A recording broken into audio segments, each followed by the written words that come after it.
Bay West Church meets at 100 Emerson Road in Palm Bay at 11 a.m. on Sundays. We're glad you decided to check us out. God has a specific message of hope for your life and mine today. So listen up. Words to that last song.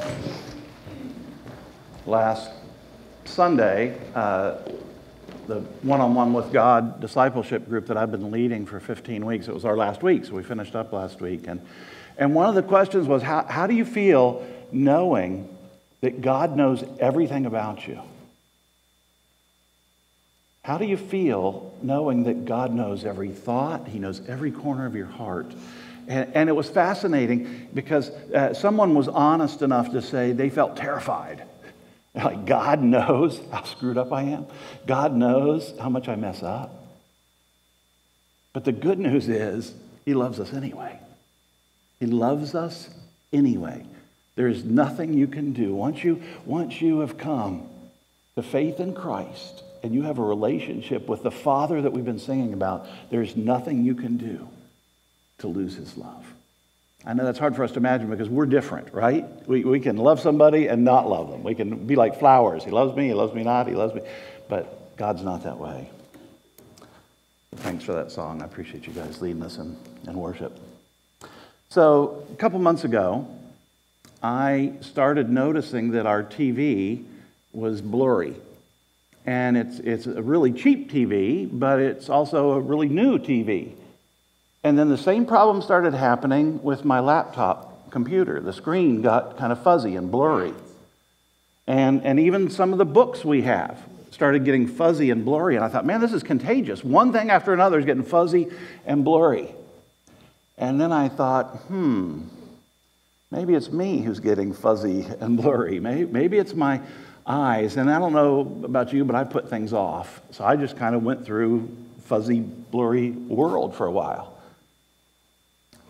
And then I got a text and an email from my eye doctor reminding me that it was time for my 1-year exam. And normally I would just forget about a 1-year exam, but I got it and I told Valerie, I think I need to go. And it was really scary because she was sitting on that side of me and I was looking over to this part of the room. So I went to the eye doctor and he did an eye exam and he said, yep, both of your eyes are a little worse than they were a year ago. And he gave me new glasses. Now this has nothing, what I'm about to say has nothing to do with today's message, but I very hesitantly picked out red glasses, and I thought, man, what are people going to say?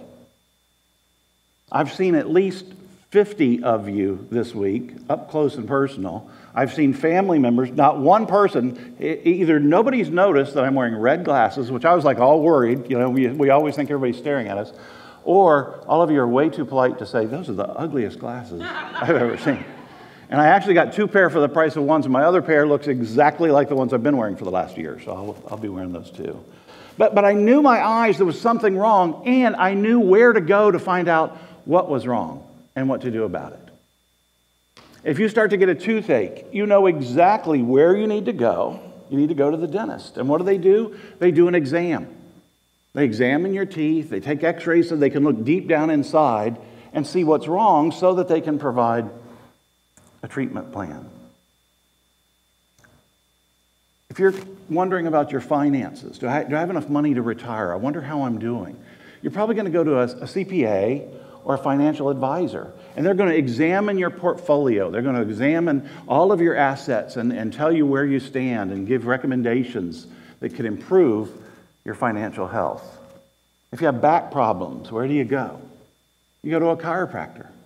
I love my chiropractor. Pastor Jim referred me to Dr. Brian Walsh. Brian loves Jesus, and he loves fixing people, and he has fixed me. I'm so thankful for him.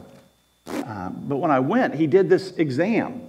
He really thoroughly touched, felt, did everything he could to determine what was wrong with my back so that he could then take action and provide treatment.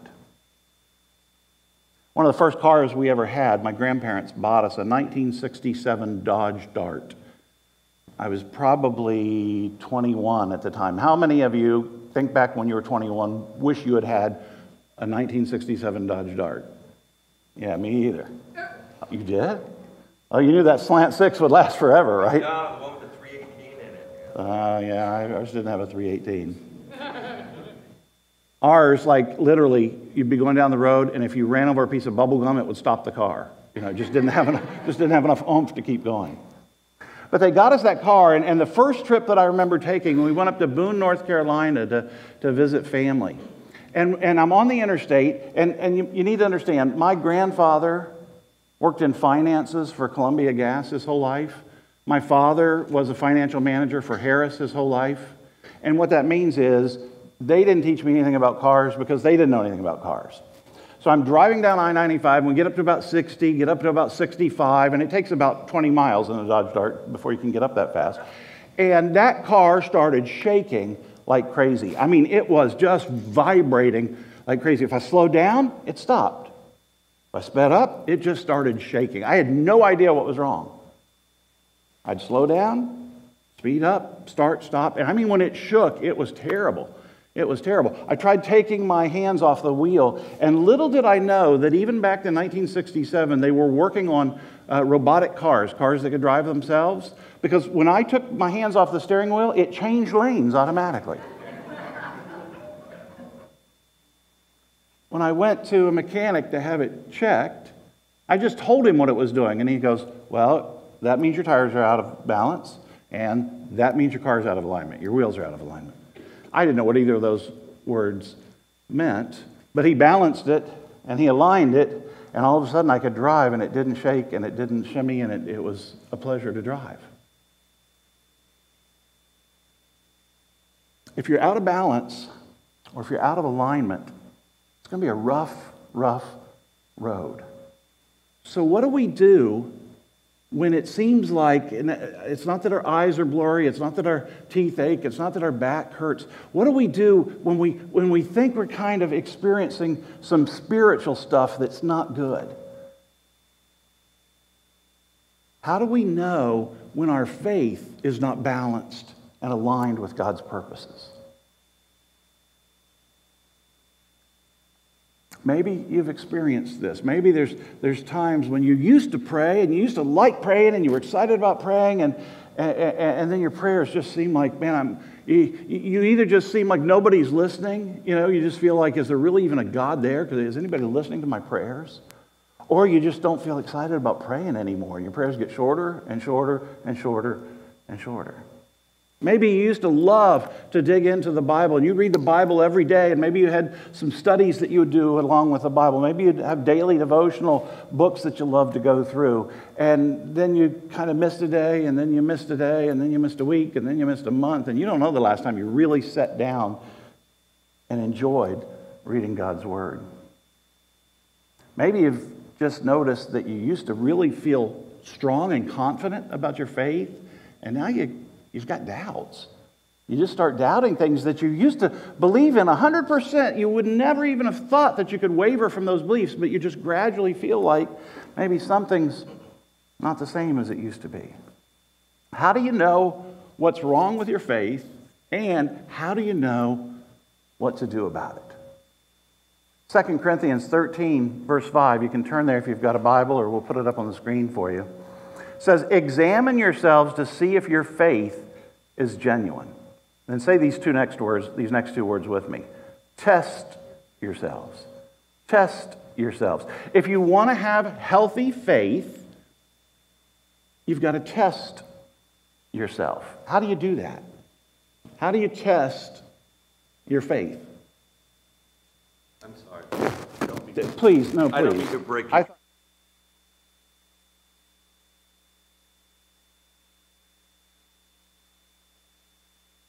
Show them your front. Thank you, St. Michael. I was at a conference once, and one of the pastors who was speaking said that a member of his church told him, I feel like something's just not quite right. I feel like there's just something missing in my life, and I don't know what it is. And could we get together and talk about it? And he said, sure. So they went out to lunch. Now this man was a professional athlete. He was an NBA superstar. And what he said to his pastor was, you know, job's going good. I'm playing well. We're winning games. Marriage is going good. Kids are good. Money is great. But something's missing. I go to church. Anytime we're in town, when I'm traveling, anytime we're back here, I go to church. But something's missing, and I don't know what it is. And the pastor reached over and grabbed a napkin and a pen, and he drew a little diagram. And I want us to look at this today and take a little test. If you're like me, when you were in school, or if you're in school, you hate tests, don't worry. Nobody but you is going to see this. If you didn't get a handout when you came in, would you raise your hand? Because I really want everybody to have one. Every man, every teenager. If you didn't get one, we've got guys. David had them. Roger had them. Barry had them. There's 20 copies. Is there more? Anybody else didn't get one? I made 20 more copies than there are people. Everybody's got one. You can't look on at somebody else's. In fact, it's against the law. There's a new sheriff in town. You're not allowed to look at anybody else's. Everybody get one?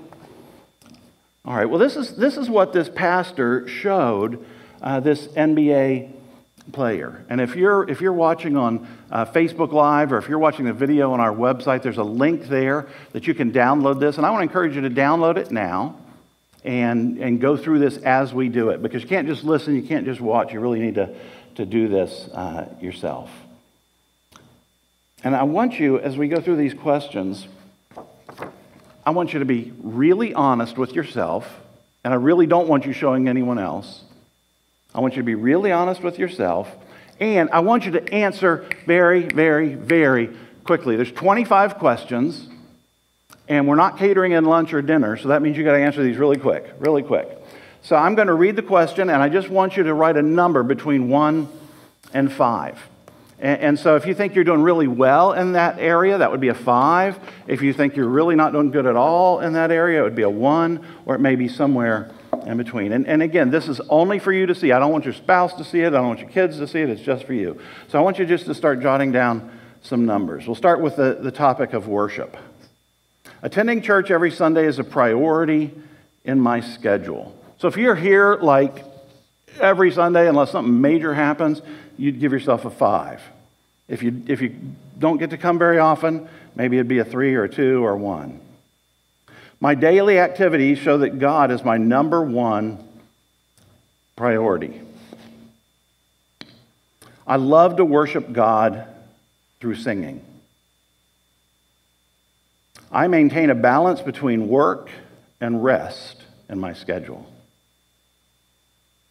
And then the 5th one, I worship God by giving Him back the first 10% of my income, which is called tithing. And then add those numbers up and just put it where it says total.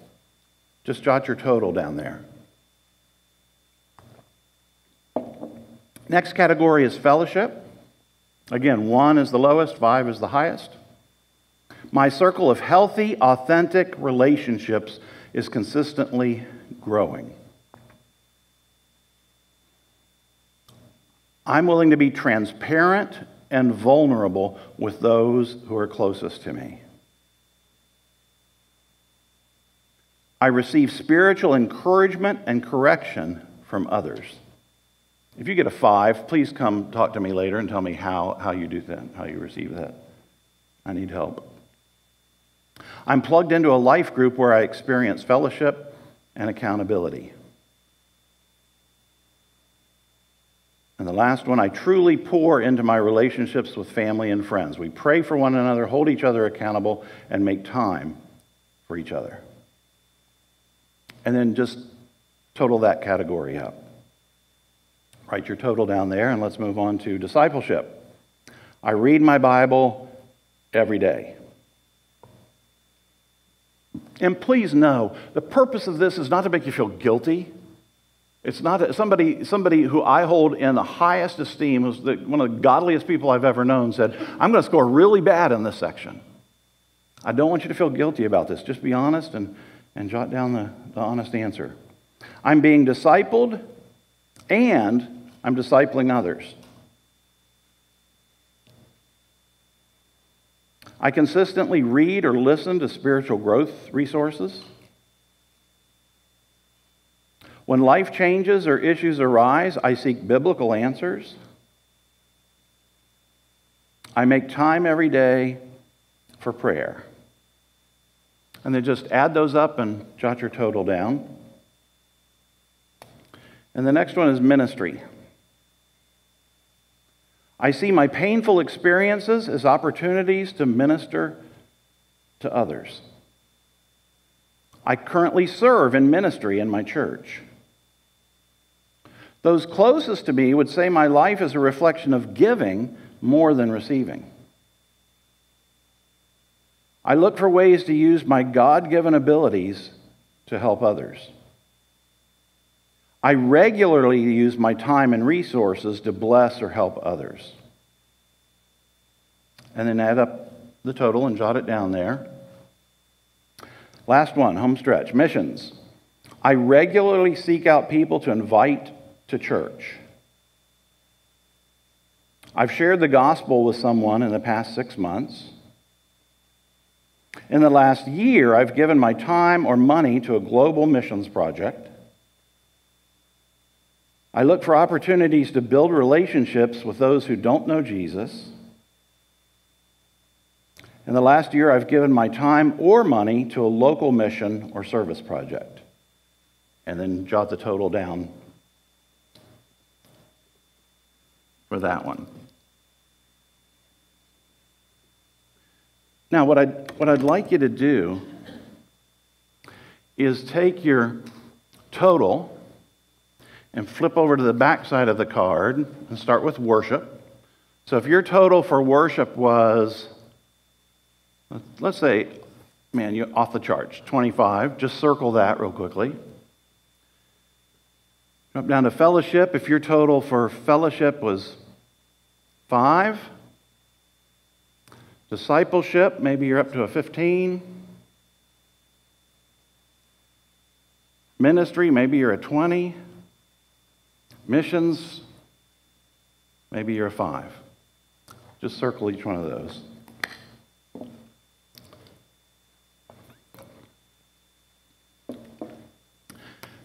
Then what I want you to do, anybody like me like to connect the dots when you're a kid? I still like to connect the dots. So let's connect the dots.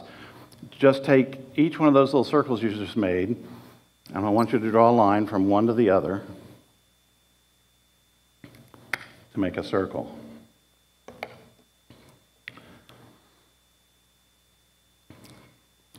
As this pastor did this with this NBA star, he said, this is a picture of your spiritual life. If that were a tire on your car, how far would you make it down the road? How would it feel to drive down the road on a tire that was shaped like that? And the guy immediately said, oh man, I see now. I'm doing good in some areas, but not so good in other areas. And because it's kind of not even, not balanced, that's why I'm just getting the sense that just things aren't like they should be. They aren't like they could be. They aren't nearly as good as what I want them to be. Now, maybe your results don't look anything like that.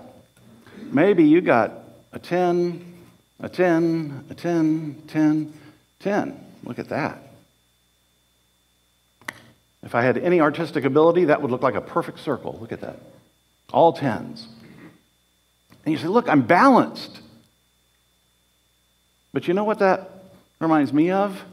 One of those donut tires that comes with your car, right? It's little, it's tiny, it's perfectly round and balanced, but you can't go far and you can't go fast on one of those donut tires. They're not made to continue driving down the road.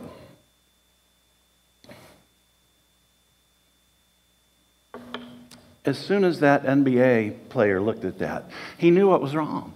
He said, you just helped me identify what's wrong so that now I can do something about it. Look at 2 Corinthians 13 again. This time I want us to look at verse 5 all the way through verse 9. And I chose the Message paraphrase. The Message is not a translation of the Bible. If you're studying something and wanting to go deep, don't use the Message. But I love just the everyday language that it's in. 2 Corinthians 13, starting in verse 5. Test yourselves. There's those words again. To make sure you are solid in the faith. Don't drift along taking everything for granted. Healthy faith isn't stagnant. Healthy faith doesn't just coast along. Healthy faith grows. It gets stronger and stronger and stronger. If you ever feel like your health, maybe it was on fire once, maybe it's never been on fire, and you feel like it's stagnant, test yourself. Test yourself to see what the problem is. Healthy faith isn't boring. One of my seminary professors says it's a sin to make the gospel boring. The message of the gospel is the greatest news that's ever been communicated in the entire history of the world. He said it shouldn't be boring. It shouldn't be boring to go to church. If someday in the future, though, you feel like your faith is kind of drying up, you feel like it's boring, test yourself. See, people with healthy faith are different than those without healthy faith. People who have healthy faith are contributors. They're not consumers. They walk into a church and say, what can I do? How can I help? Where can I serve? People who don't have healthy faith walk in and say, what is there for me? What can you do for me? People with healthy faith aren't spectators. They're not just sitting back watching this game of life or watching their church as things play out. They're on the field and they're helping to move the ball towards the goal. Healthy faith is exciting. If you ever feel like your faith isn't exciting, test yourself to figure out why. Healthy faith is attractive. It attracts people to Jesus Christ. See, healthy faith is always growing and it's always showing. Healthy faith is always showing the love of Jesus in a dark world. It's reflecting the light of Christ into our world. Healthy faith, you can observe it in somebody you work with even before you knew if they were a believer or not. You can observe it in a neighbor. If they've got healthy faith, it's vibrant, it's exciting, it honors God, it reflects Jesus. You want to be like people like that. Let's go back to our verse. It says, don't drift along taking everything for granted. Give yourselves regular checkups. Test yourself. Give yourself regular checkups. I would encourage you to keep this piece of paper and in 6 months, answer those questions again. Just write your answers. And if you want to email me at brucec@baywestchurch.com or ask for it on Facebook, I'll send you the PDF so that you can have a clean one if you want, or just write the answers down 6 months from now and see, did I change? Did I improve in some areas?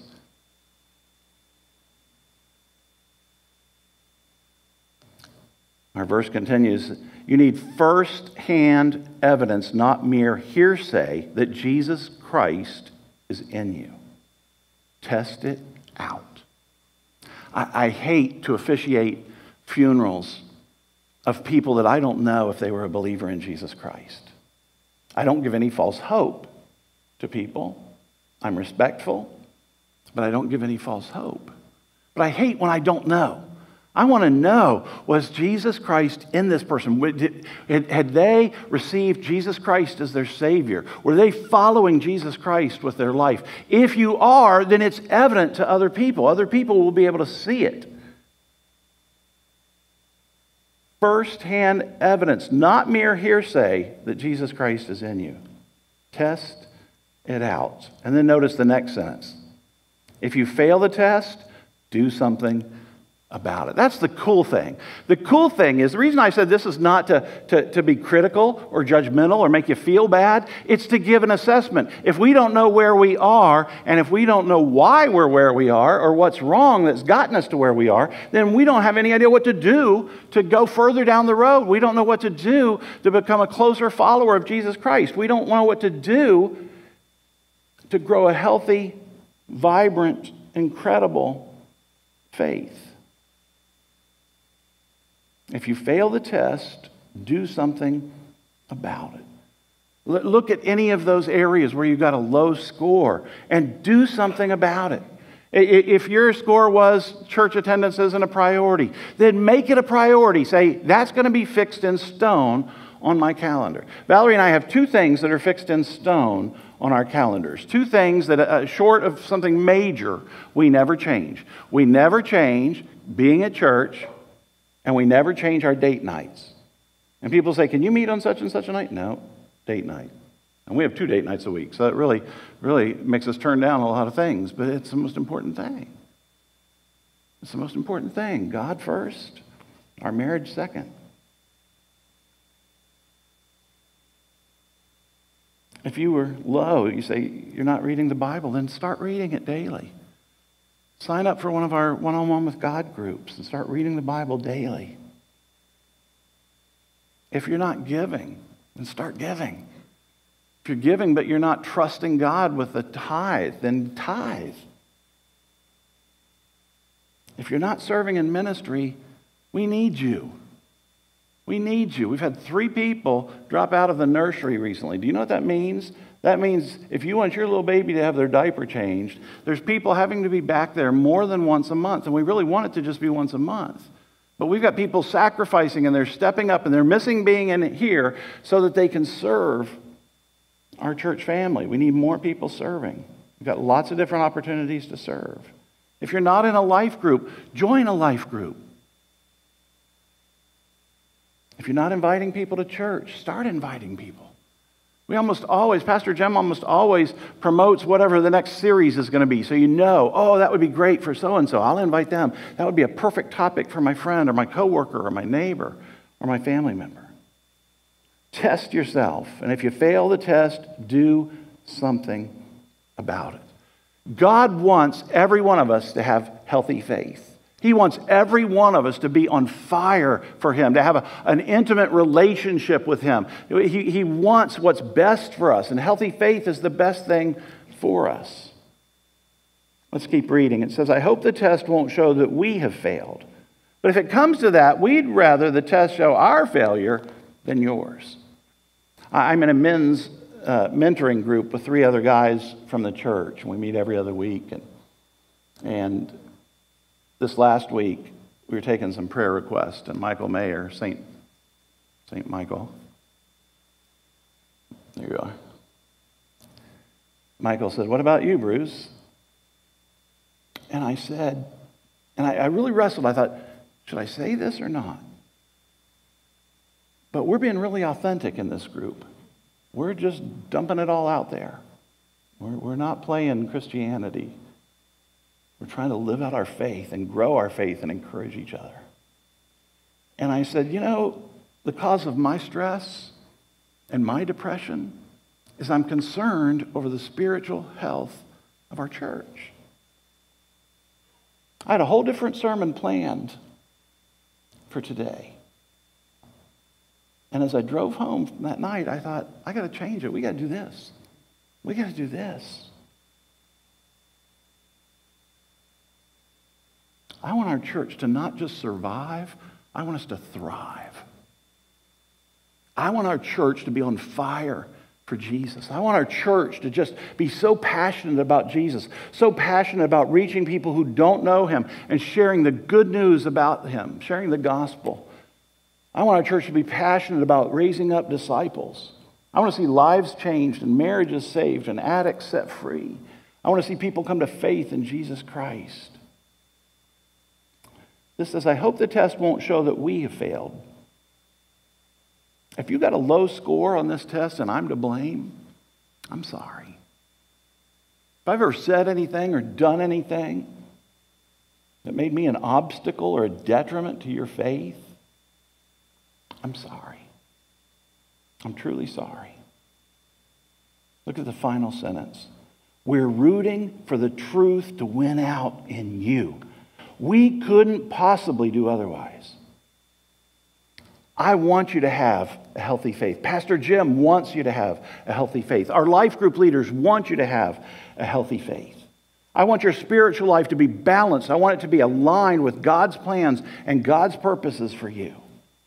Look at one more verse. It's really short, but it really sums up my desire for you individually, for me personally, and for us as a church. This is the Apostle Paul writing this to the Christians that were in Rome. Romans chapter 1, verse 8. I thank my God through Jesus Christ for all of you, because your faith in him is being talked about all over the world. There was no cell phones. There was no phones. There was no email. There was no texting. There was no internet. But their faith was so powerful and it honored God so much that people all over the world heard about it. People all over the world were talking about those guys over in Rome. And Rome wasn't a cushy place. Rome was where people were being persecuted and tortured. Rome is where people were being killed for their faith. And yet their faith was being talked about all over the world. When I told Valerie I was planning on using this verse, she said, that's kind of ambitious for our church, isn't it? I mean, we're not a big church. We don't have millions of dollars. We don't have thousands of people. We're in Palm Bay, small town. We're not in Manhattan. How in the world could our faith make an impact around the world? And as soon as she said that, I thought of my friend Rusty. Rusty's a pastor. We used to be in ministry together years ago. He's out in Texas. Back in March, Rusty's son Jeremiah was diagnosed with bone cancer. And they started treatments. And they tried everything they could, and nothing was working. And he's in Texas, those big city hospitals that had all the latest technology and all the best drugs. Nothing was helping. They took him down to Mexico to try some alternative treatments because nothing else was working, and the doctors just threw up their hands. And the doctors there were afraid to operate. He had one of his tumors grew from 6 inches to 12 inches in about 2 weeks. And literally was protruding through his chest. I mean, sticking this far out of his chest was this cancerous tumor. And then a children's hospital in LA said they'd receive him, and nothing. So probably 2 months now ago, he was sent home to die, and they said he's probably just got a few days. Well, Jeremiah's a teenager, high schooler, played football. If I was a teenager, I'd be pretty bummed at the news that my life was about over. But do you know what Jeremiah has done? He's proclaimed the goodness of God. From his deathbed, he's preached the gospel. Christian award-winning singers have dialed in and done private concerts for him. The governor of Texas called him and made a proclamation in his name. Media outlets from all over the world have been interviewing him and telling his story. He's literally reached tens, if not hundreds, of thousands of people. People are watching him. They see the smile on his face. They see him continue to talk about Jesus and how much he loves Jesus and trusts him. So many lives have been changed. People all over the world are talking about a kid in Waco, Texas, who the last message I got from his dad, I even stepped out right before coming up here to check and see if there was an update, because he's just about gone. And even though within the next few minutes possibly, Jeremiah is going to leave this earth and see the fulfillment of everything he said about the goodness of God when he sees God face to face. I know he would look back and be glad he spent his last few months telling people about Jesus. And I know there's no way in the world he would have dreamed that his story, his faith, could be talked about all over the world. At one point, the hospice nurse came in to Rusty and his wife Kendra, and they said, he's asleep now and we don't think he'll wake up. And you won't be able to talk to him, he won't be able to hear anything. And Rusty went into the bathroom and just started sobbing and wailing and crying out to God. And Jeremiah goes, "You guys okay in there?" And Rusty walks in, and Jeremiah's awake and smiling. "You okay, Dad?" And Rusty's like, "I can't tell you goodbye one more time. This is, it just keeps going on and on and on." And it wasn't a few days later till they took him out of the house because he wanted to go somewhere and preach the gospel. If God can use a teenager from Texas, he can use every one of us. And he can use this church so that our faith, not for the sake of us being looked at as special or somebody, but so that our faith would honor him and be talked around the world. You don't have to die for your faith to make a difference in the world. All you need is to have healthy faith. You have to have a desire to have incredible faith. Healthy faith is the most important thing in our entire lives. I love my wife. I love my kids. I love my grandkids. I love going to the beach. There's a lot of things I love in this world. I love sugar. I haven't had any for 8.5 weeks. If I ever get arrested for vandalism, it's because I broke the hot now sign at Krispy Kreme so it wouldn't flash every time I drive by. Nothing else is as important as our faith. Nothing else on this earth is as important as our healthy faith. There's nothing more important, of more benefit to us. There's nothing that will benefit our marriage more than healthy faith. There's nothing that will benefit our family more. If you're a parent or a grandparent, there's nothing better that you could do than to leave the legacy of healthy faith. There's nothing better for our church than for it to be filled with a bunch of people who want to have a healthy, vibrant, growing faith. And there's nothing better for our world. Nothing better for our world than for men and women and teenagers and kids to have incredible faith that attracts people to Jesus so that their lives can be changed, so that heaven can grow. Thanks for being a part of Bay West today. Bay West Church meets at 100 Emerson Road in Palm Bay at 11 a.m. on Sundays.